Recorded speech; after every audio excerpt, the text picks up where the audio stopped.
ने जिसे सदस्य बनाकर लोकसभा के अंदर भेजा है उसकी सदस्यता रद्द कर दी जाती है, 6 साल के लिए वो चुनाव लड़ नहीं सकता है, तो कहीं ना कहीं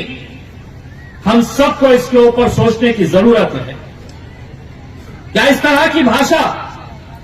क्या सिर्फ एक राजनीतिक पक्ष के नेता ने कहा है? क्या ये सही बात नहीं है कि उसी लोकसभा के अंदर रहने वाली साध्वी प्रज्ञा सिंह ने भरी सभा के अंदर ये कहा है, उन्होंने लोगों से, अपने मानने वालों से ये कहा है कि घर के अंदर हथियार रखो, छुरे चाकू रखो, क्योंकि तुम्हें इस्तेमाल करने का ये मौका आने वाला है। उनका एक मंत्री कहता है कि देश के गद्दारों को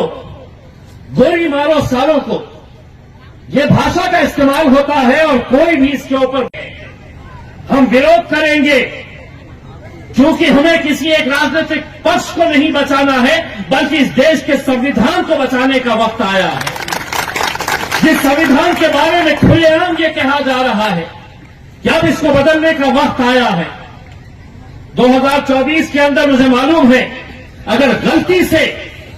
यही सरकार हुकूमत के अंदर आ जाएगी तो सबसे पहले मैं अक्सर लोगों से ये कहता हूं कि अगर ये सोच रहे हैं, और मैं खास तौर से मेरे दलित भाइयों, अंबेडकरी समाज को, बुद्धिस्ट समाज को ये पैगाम देना चाहता हूं, अगर तुम ये समझ रहे हैं कि निशाने के ऊपर तो इनके सिर्फ मुसलमान हैं, तो हम सबसे बड़ी गलती कर रहे हैं। हमें तो निशाने के ऊपर रखा गया है, लेकिन आज मेरा नंबर आया है तो कल आपका नंबर आने वाला है, और कहीं ना कहीं इस बात के ऊपर हमें बहुत गंभीरता से सोचने की जरूरत है। इसीलिए मैंने आज ये कहा है कि कल जब उसका कत्ल हुआ था तो मैं खामोश था, आज मेरा कत्ल हो रहा है तो तुम खामोश है।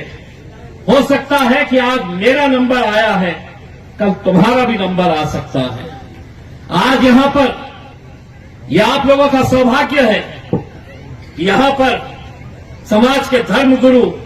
आदरणीय भंते जी यहां पर बैठे हुए हैं। मुझे खुशी है कि इतनी तपती धूप के अंदर इतनी सारी महिलाएं, इतने सारे पुरुष यहां पर इकट्ठा हुए हैं, कुछ अच्छी बातें सुन रहे हैं। लेकिन मैं भंते जी आप लोगों से आदरणीय, मैं आप लोगों से हाथ जोड़कर विनती करना चाहता हूं कि समाज के अंदर आप एक ऐसी एकता पैदा करिएगा, एक ऐसी एकता पैदा करिएगा, और वो एकता अगर पैदा हो जाती है तो उसका नतीजा क्या होता है वो आज आपके सामने खड़ा हुआ है। यह आप लोगों का आशीर्वाद था, आप लोगों की मेहनत थी, आप लोगों का साथ था, कि जिसकी वजह से हमने पूरे देश भर में एक पैगाम दिया कि अगर बुद्धिस्ट समाज, दलित समाज, मुसलमान, पिछड़ा समाज अगर एक ताकत बनकर खड़े रहता है तो हमें किसी के पीछे जाने की जरूरत नहीं। हम अपनी हुकूमत खुद बना सकते हैं, हम अपनी ताकत खुद पैदा कर सकते हैं। मुझे यहां पर जैसे ही मैं आया तो मेरा एक यहां पर बहुत मजबूत साथी है, मेरी ताकत है यहां की, राहुल वानखेड़े। उसने मुझसे कहा कि साहब यहां पर कोई सभागृह बनाने का है, कोई सभागृह बनाने का है, और उन्होंने मुझसे, दरअसल ये है कि प्रांतोष वाघमारे हो या राहुल वानखेड़े हो, इनके अंदर ये कला बहुत अच्छे से है। मैंने अभी, भाते जी आपको पता होगा कि बुद्ध लेनी के लिए मैं जब वहां पर गया था तो आदरणीय भंते जी ने मुझसे कहा था कि यहां पर मैं लगातार पिछले 5 सालों से वहां पर जाता हूं,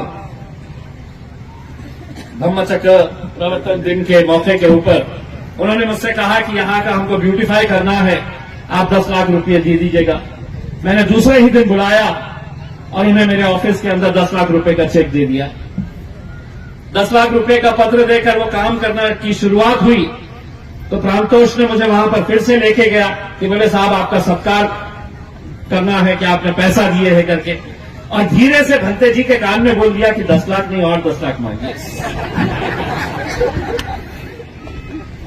मैंने उसी वक्त उसी जगह के ऊपर इसलिए किया कि मैं 5 साल से वहां पर जा रहा हूं और पूरे महाराष्ट्र से बुद्ध समाज के लोग वहां पर लाखों की संख्या के अंदर आते हैं। मुझे इस बात का गर्व रहेगा कि अगले साल का होने वाला धम्मचक्र प्रवर्तन दिन के ऊपर आप जब जाएंगे तो उस इलाके को पहचानेंगे नहीं, क्योंकि 10 लाख के साथ मैंने और 10 लाख दे दिया और 20 लाख का वहां पर काम किया जा रहा है। राहुल ने भी जब बोला कि आपको आना है तो मुझे मालूम था कि राहुल कुछ ना कुछ तो मांगने वाला है। मैं राहुल को भी ये कहना चाहता हूं कि कल आना ऑफिस के ऊपर और कल आपने जो मांगनी मुझसे की है उसका पत्र लेकर चले जाना, और इसकी जिम्मेदारी राहुल तुम्हारी रहेगी कि यहां पर एक अच्छा जो भी आप बनाना चाह रहे हैं उसका सही तरीके से इस्तेमाल होना चाहिए। मेरी ख्वाहिश यही है कि मैं भंते जी, मैंने तमाम समाज के लोगों को ये बताया हूं और एक बार फिर से आपके पास दोहरा रहा हूं कि पिछले 20 सालों के अंदर इतने बुद्ध विहार, इतने सामाजिक सभागृह, पुतलों का सुशोभीकरण बाबा साहब अंबेडकर जी का हो या गौतम बुद्ध जी का हो। अभी मैंने कुछ दिन पहले एक सिडको में बुद्ध विहार है पवन नगर के अंदर, वहां पर एक कार्यक्रम के लिए मुझे बुलाया गया था और मुझे सबसे ज्यादा खुशी वहां पर इस वजह से हुई थी कि वहां पर उन्होंने मुझसे एक ऐसी मांग की थी कि मैं चाहता हूं कि जहां जहां पर भी आप लोग मुझे बुलाए वो मांग जरूर रखें। उन्होंने मुझसे ये मांगनी की थी कि एक वाचनालय हमको बनाकर दीजिएगा करके, क्योंकि हमारे बच्चे यूपीएससी और एमपीएससी की पढ़ाई शिक्षा हासिल करना चाहते हैं। एक वाचनालय बनाकर दे दीजिएगा।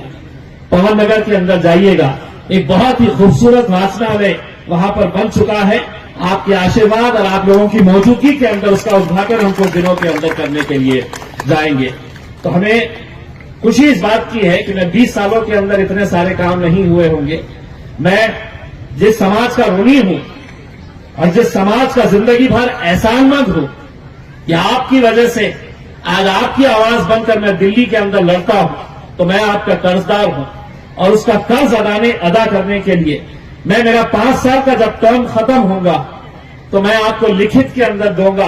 कि कितने काम मैंने इस समाज के लिए किया है, कहां कहां पर बुद्ध विहार बनाए गए हैं, कहां कहां सभागृह बनाए गए हैं। और आपको मैं यकीन के साथ, ये दावे के साथ कहता हूं कि 20 साल में इतने बनाए नहीं गए हैं जितने मैं 5 साल के अंदर यहां पर बना। और ऐसा नहीं है कि ये मैं अपने जेब से कर रहा हूं, ये एक खासदार का फंड होता है और उसके अंदर ये लाजमी होता है कि वो फंड का इस्तेमाल आप ऐसी बस्तियों के अंदर खर्च करें।